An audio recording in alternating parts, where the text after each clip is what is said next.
Hoje é domingo e mais um vídeo de pessoas xingando Luiz Inácio Lula da Silva explode nas redes sociais, mas a imprensa local tenta esconder a verdade para o mundo. Aonde Luiz Inácio Lula da Silva passa, ele é xingado pelo povo. Isso está demonstrando para o Brasil e para o mundo quem é o ex-presidiário. Esse vídeo que a imprensa tenta esconder a verdade, a gente vai mostrar agora aqui e precisa muito do seu apoio, que é fundamental, compartilhando, levando para mais pessoas possíveis. Rapidamente, comente aqui de qual cidade você está nos assistindo nesse exato momento e também ajude a compartilhar. O seu apoio é fundamental. O Lula foi xingado de ladrão durante o Jogo do Brasil. Nicolas Ferreira apareceu no estádio completamente lotado e foi ovacionado pela multidão. E ainda Ronaldinho Gaúcho aproveitou a oportunidade que teve durante a execução do hino nacional e exaltou o nosso país, as cores do verde e do amarelo durante uma entrevista ao vivo na Globo, deixando muito claro que é preciso respeitar a nossa nação, ser patriota. Diante disso, é claro, os petistas estão se rasgando inteiro, mas não tem o que fazer. O Lula não é respeitado em nenhuma parte do nosso país, muito menos fora dele. Tanto é verdade que durante a Copa do Mundo, muitos brasileiros patriotas estão usando uma camiseta que virou moda, escrito Lula ladrão, nas costas do nosso manto. Olha só o que Nicolas Ferreira flagrou em Nova York. Eleita a camisa mais bonita. Puta que pariu, mano! Parabéns aí, pô. Representou demais, tamo junto. É nóis, tamo junto. Valeu. Sensacional! E é claro que os petistas ficaram indignados. A Janja então nem se fala. Resolveram então questionar como e por qual motivo Nicolas Ferreira estava na Copa do Mundo. Com que dinheiro? Dinheiro do povo? Olha, parece que não foi muito bem isso. Nicolas então pegou o celular e fez isso aqui. Que estrago! Ah, galera, uma outra coisa. Teve um pessoalzinho aí da esquerda falando, ai, Nicolas tá indo com dinheiro público. Gente, eu não me chamo Janja, vocês estão me confundindo, só, entendeu? Vocês estão me confundindo, aqui não tem dinheiro público não, papai, chora, entendeu? Vocês estão com inveja que eu posso vir de boa, andar no meio das pessoas, entendeu? Assistir um jogo, voltar daqui a pouco pra casa, aí vocês têm raiva, receber o carinho das pessoas. Exatamente, é isso. Agora, não me confunda, tá bem? Meu nome é Nicolas Ferreira, não é Janja. Ô Janja, Nicolas não se iguala a você, diferentemente dos petistas que não somente usam dinheiro público, mas alguns até roubam dinheiro do povo, como por exemplo até de aposentados para fazer farra.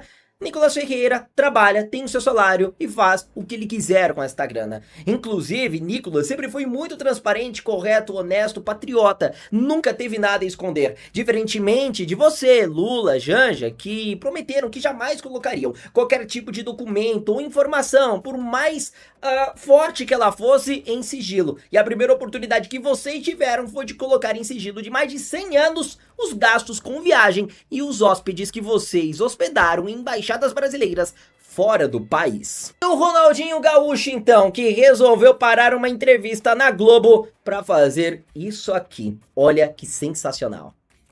Eu ganhei uma pulseira. Ah, lógico. O que eu faço com essa pulseira? Essa daí vale tudo. Essa pulseira tu pode fazer o que quiser. Se der pênalti, entra lá, bate. Tu que manda. Eu vou poder bater? Com essa pulseira é tu que manda nesse bagulho. Olha.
Essa é a hora que mais dá o... Essa é pra que esse negócio. Parabéns, Ronaldinho Gaúcho, o ídolo não somente dentro, mas fora do campo. Com um exemplo de patriotismo, fez questão de interromper uma entrevista que a Globo obviamente jamais gostaria que fosse interrompida, porque essa turma, na grande maioria, são militantes de esquerda travestidos de jornalistas que têm ojeriza, raiva dos valores de ordem e progresso e não gostam de cantar o hino nacional. Aliás, é até bom não gostar, porque... se não gostando, são obrigados, quando são pagos, a cantar e cantam tudo errado, como é o caso de Belo e Alcione, como a gente presenciou há poucas semanas atrás, deixa Ronaldinho Gaúcho se levantando em forma de respeito, mandando a militante calar a boca e respeitar o hino. Classificado pelo governo dos Estados Unidos como organização terrorista estrangeira, o Trem de Aragua expande atuação no Brasil e já está presente em 6 estados da federação, incluindo Roraima, no norte do país. Estão tentando trair o Brasil com interesses mesquinhos, com interesses rasteiros de uma disputa eleitoral. Facções criminosas, PCC e Comando Vermelho passam a ser classificadas a partir de hoje como organizações terroristas pelo governo dos Estados Unidos. O presidente Lula decidiu antecipar a chegada à reunião do G7 na França para tentar a possibilidade de um encontro presencial com o presidente americano Donald Trump.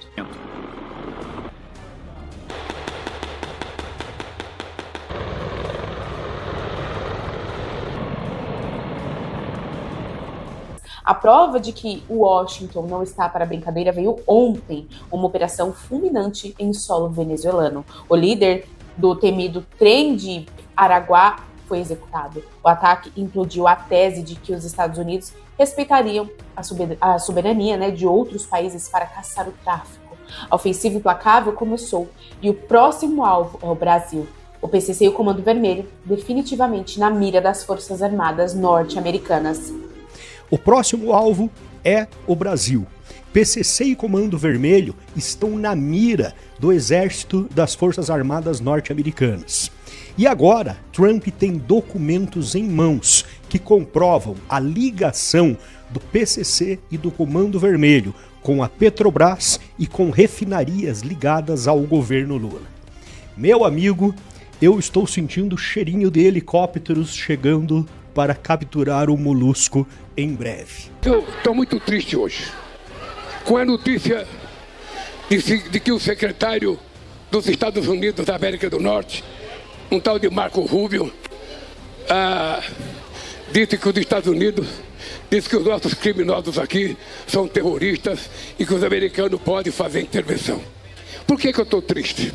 Primeiro porque essa tal de Comando Vermelho, esse tal de PCC, eles são terroristas para as comunidades brasileiras, para a sociedade brasileira, para o povo da periferia desse país. Eles são terroristas, porque eles incomodam as famílias, eles incomodam o bairro, eles incomodam a cidade, eles roubam tudo que tem direito do povo, o direito do povo é livremente. Então eles são terroristas e nós vamos combater. A operação conjunta, entre Estados Unidos e Venezuela, que matou hoje o chefe do Trem de Aragua, o Ninho Guerreiro, uma das principais, e o Trem de Aragua, que é uma das principais facções criminosas da Venezuela. Como é que foi essa operação? Foi uma operação, primeiro ela foi anunciada pelo presidente Donald Trump na rede social dele no X. Esse foi o vídeo que ele divulgou do momento que é feito esse bombardeamento, que matou então o Héctor Guerreiro Flores, conhecido como Ninho Guerreiro e apontado como líder dessa principal facção criminosa venezuelana, que é o Trem de Aragua. Eles fazem narcoterrorismo,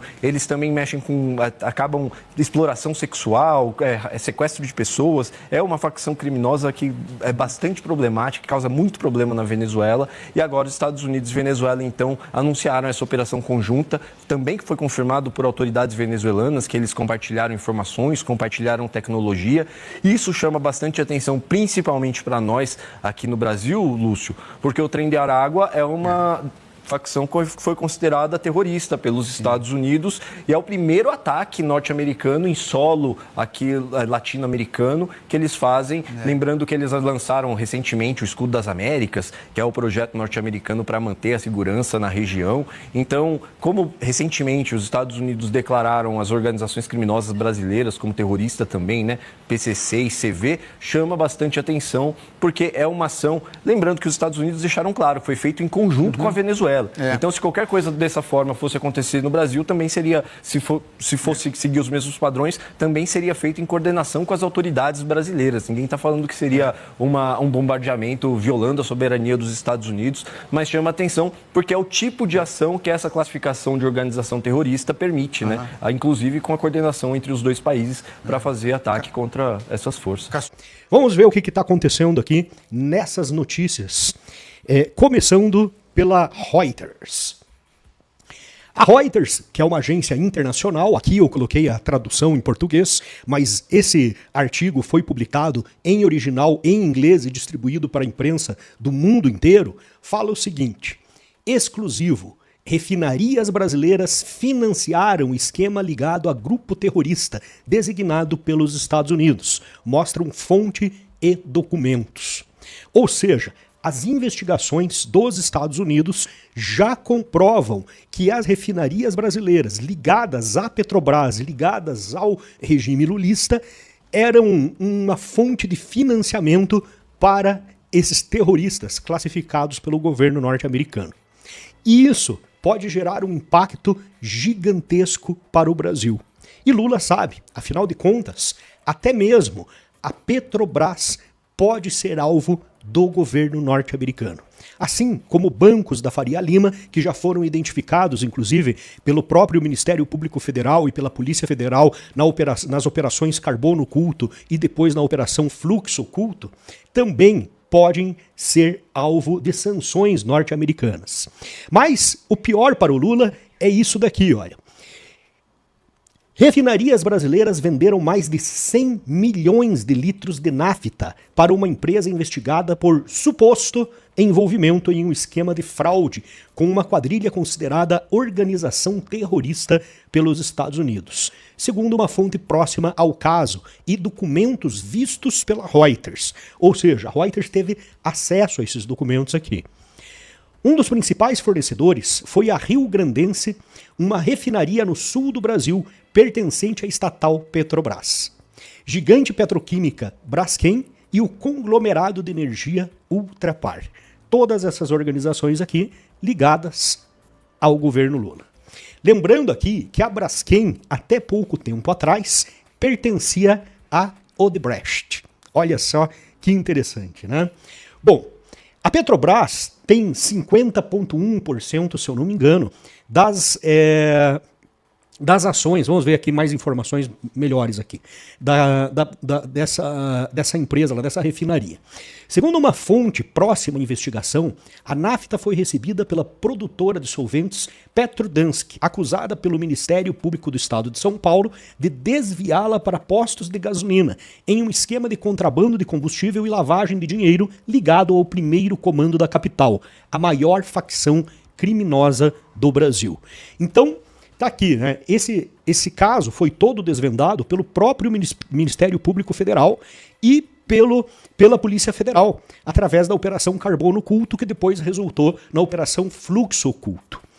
As investigações em curso sobre a Petrodansk e sua cadeia de suprimentos destacam o risco para os principais atores do vasto setor energético brasileiro, decorrentes de uma nova política dos Estados Unidos para reprimir a quadrilha e suas supostas fontes de renda.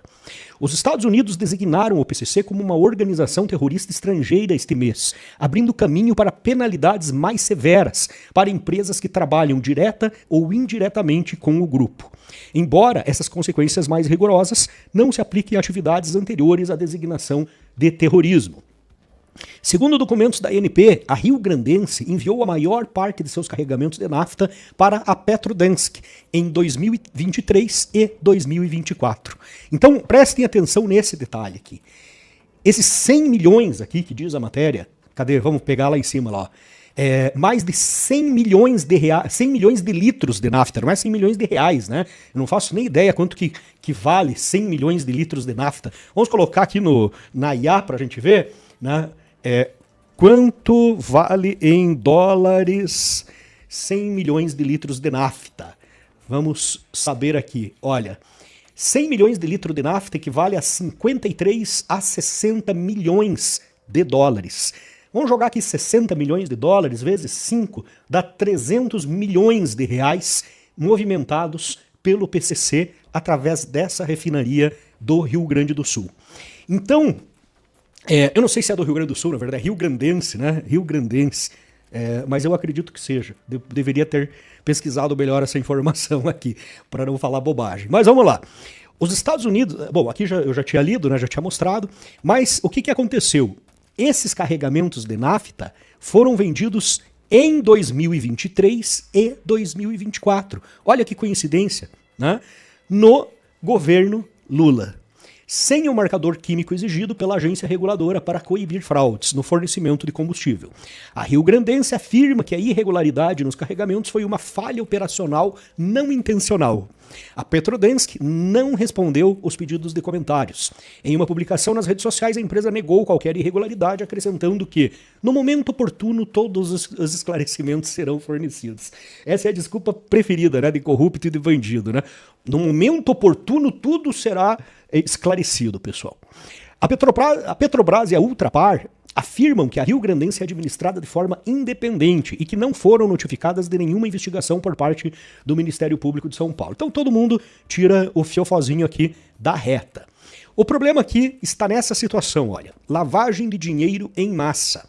Formado há 3 décadas em uma prisão de São Paulo, o PCC se tornou o maior grupo de narcotráfico da América do Sul e um dos maiores do mundo. O PCC hoje já está em 28 países e quase todos os estados do Brasil, com operações de lavagem de dinheiro em toda a economia formal, incluindo nos setores imobiliário, startups, tecnologia financeira e combustíveis. Infelizmente, no Brasil de hoje, o risco de empresas fazerem negócios inadvertidamente com clientes ligados ao PCC é muito real, diz aqui a especialista em compliance da FGV. Bom, mas a questão é essa daqui, olha pessoal, aqui que está o grande problema. Estados Unidos incluem Brasil em plano de verba contra o narcotráfico em países da América do Sul.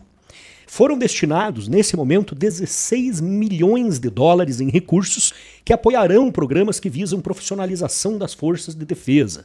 E o valor total desse plano é de 535 milhões para programas coordenados pelo Bureau de Narcóticos e Drogas Perigosas. Ou seja, 16 milhões estão vindo para a América do Sul, 16 milhões de dólares, para o treinamento de equipes da polícia, do Ministério Público, das Forças Armadas, para combater os narcóticos. Mas isso é só uma pontinha do iceberg de um orçamento de 535 milhões de dólares, que dá aproximadamente a 2,8 bilhões de reais. Então, prestem atenção que os Estados Unidos está realmente determinado a acabar com o narcotráfico. E está aqui, olha, Amanda Robertson, né, porta-voz dos Estados Unidos, disse o seguinte: sobre PCC e Comando Vermelho, porta-voz dos Estados Unidos diz que Trump quer eliminar grupos. Segundo Amanda Robertson, o presidente americano deixou muito claro que o início do mandato que ele vai utilizar desde o início do mandato, que ele vai utilizar todas as ferramentas para combater grupos criminosos. E está aqui. Não só ele está incluindo esses 535 milhões de dólares para o combate, como ele já começou a fazer o trabalho. Olha só. Ataque dos Estados Unidos mata líder de gangue venezuelana, Trem de Araguá, diz Trump. Anteriormente, o presidente americano havia alegado que o grupo coordenou atividades em solo americano com o regime do ditador Nicolás Maduro. E aqui, olha. Vídeo mostra ataque aéreo dos Estados Unidos que matou o chefe da facção Trem de Araguá na Venezuela. Então, percebam uma coisa, os Estados Unidos não precisam invadir o território do outro país para matar o bandido lá, meu amigo.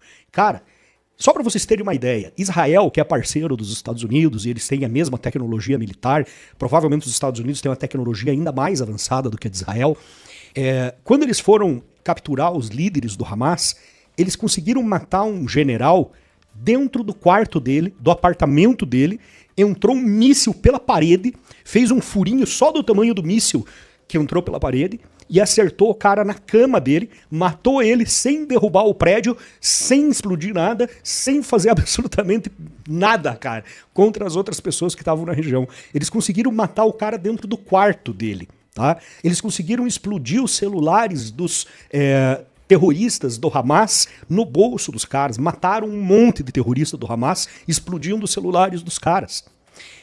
Se eles quiserem acabar com o PCC e com o Comando Vermelho, eles não precisam invadir o Brasil, eles não precisam entrar nas favelas brasileiras, eles vão conseguir fazer isso. E o primeiro passo, é lógico, não é nem fazer o ataque, como nesse caso, olha só, né? Olha aqui, ó, aqui é a casa lá onde estava o líder do trem do Araguá, tá aqui, ó, só uma bombinha, pum, né? E uma fumaça toda aqui, tá aqui, ó, vamos ver de novo, tá lá, ó, foi-se o vagabundo. Um vagabundo a menos, né? Um amiguinho do Lula a menos no mundo. Mais uma estrelinha brilhando no céu.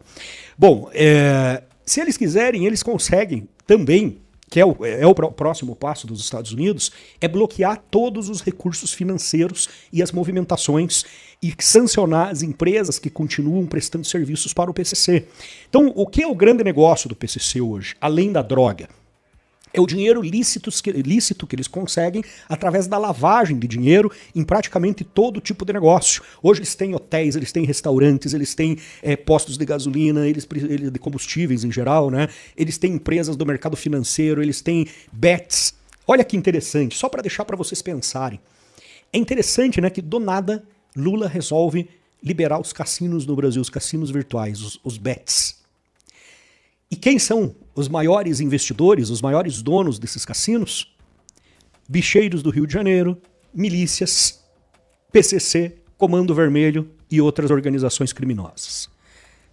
Muita coincidência. Então eles conseguem não só lavar o dinheiro, mas também muitas vezes até multiplicar esse dinheiro através desse tipo de negócio. E agora os Estados Unidos podem bloquear todo esse fluxo de dinheiro do PCC e do Comando Vermelho. Isso vai interferir diretamente no financiamento de alguns certos políticos por aí. E eu não estou nem falando só da esquerda. A gente já está vendo, com o caso aí do INSS, do Banco Master, o envolvimento direto em corrupção do centrão fisiológico, né? Tá lá o Rueda do União Brasil, o Ciro Nogueira do PP, né? Alcolumbre, toda essa galera, meu amigo, a gente pode ver uma limpa esse ano nessas eleições. E aqui na Gazeta do Povo, olha, eleitor resiste à tese de Lula contra a classificação terrorista de Comando Vermelho e PCC. Ou seja, essa defesa do Lula a favor aqui do Comando Vermelho e do PCC está acabando com a possibilidade dele se reeleger, inclusive perdendo votos até mesmo na esquerda, porque tem muita gente da esquerda que não é favorável também a essas organizações terroristas. Basta você ver as pesquisas que foram feitas lá na favela, onde teve aquela ação policial que matou mais de 100 vagabundos lá, se eu não me engano, né? Acho que uns 120, onde 90% da população da favela estava do lado da polícia e a favor da operação. Então olha só, pesquisa da Atlas Intel divulgada na semana passada revelou que 53% dos brasileiros apoiam a decisão dos Estados Unidos de enquadrar PCC e Comando Vermelho como grupos terroristas internacionais. E aqui, Genial Quest, 47% acreditam que Flávio influenciou a decisão de Trump sobre PCC e Comando Vermelho.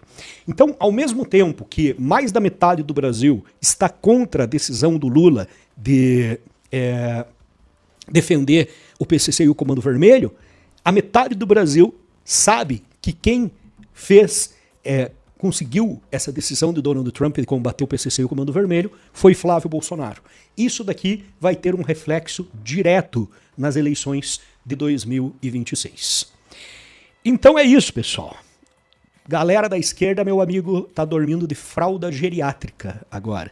Lula, então, já acabou o estoque lá. A Janja já tá usando os lençóis de fios egípcios do Palácio do Planalto para encapar a bundinha do Lula, porque já não tem mais fralda geriátrica suficiente pro Lula lá. Cazé TV confirma a prisão de famoso humorista nos Estados Unidos. O influenciador e humorista Diego Defante foi preso por policiais nos Estados Unidos após uma abordagem durante a cobertura da Copa do Mundo. A informação foi confirmada ao vivo na Gazeta TV. Segundo informações divulgadas até o momento, Defante teria feito uma brincadeira com agentes de segurança e acabou sendo levado pelos policiais. Casemiro Miguel, dono da Gazeta TV, chega a dizer: aqui é jornalismo de verdade. Assista.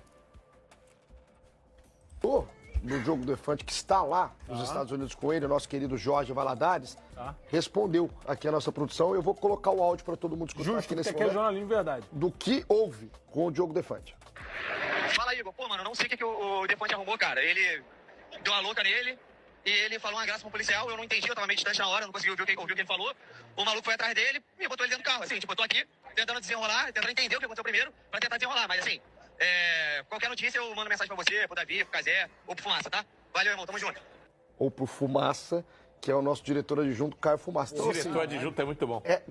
Falou graça pro policial então, assim, eu fico imaginando qual graça falou o Diogo Defante Estados Unidos, né? ao policial lá nos Estados Unidos. Pra quem não viu, o Diogo Defante, uma imagem apareceu ele entrando num carro de polícia. Algo aconteceu. A gente ainda está tentando apurar junto aqui com a produção. Boletim de ocorrência. Tá, então, uma prisão acontecendo nos Estados Unidos depois desse tal jornalista fazer brincadeiras com um policial americano, e lá não existe brincadeira. Lá é levado a mais sério as coisas. Não é o Brasil que virou essa várzea total. Enquanto isso, tem mais uma informação que eu vou trazer para vocês aqui na sua tela. É uma informação grave que precisa muito da sua atenção e do seu compartilhamento. Tá aqui então.